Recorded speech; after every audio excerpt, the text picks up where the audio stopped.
hear me? Yeah. So the assignment was to kind of deconstruct the stereotype that we felt we represented. And this is kind of my version of that. This is the straight gay. He strolls down the Peoria shopping center on his way to Shades of Brown, House of Espresso and Art. His jet black fedora is slightly off tilt, wool scarf thrown over his shoulders, dead, like a fox pelt shrouded over a hunter's neck after a good shootout.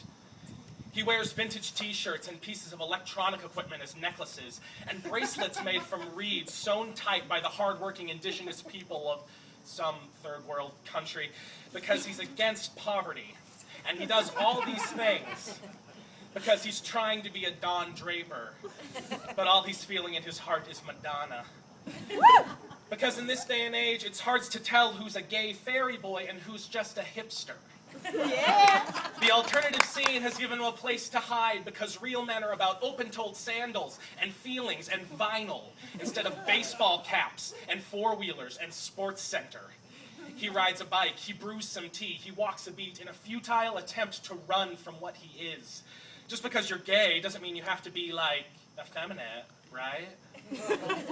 No one has to see I like dudes as long as I can pass off flamboyance as being anti-culture. You slip on some Ben Stiller shades because he tries to be ironic, but the irony is no longer him, it's how he's been allowed to become this. Androgynous society is as fluid as sexuality, how they both flow into the city. There's a jungle downtown, and he's the prey and the predator, the hunter and the hunted, lost in a cyclone of self-hate and witty movie references. Straight, X, gay, X, gay, X, straight, again. Beautiful boy. Who you like is not all who you are, so please stop hiding in coffee shops and in record stores and go back home.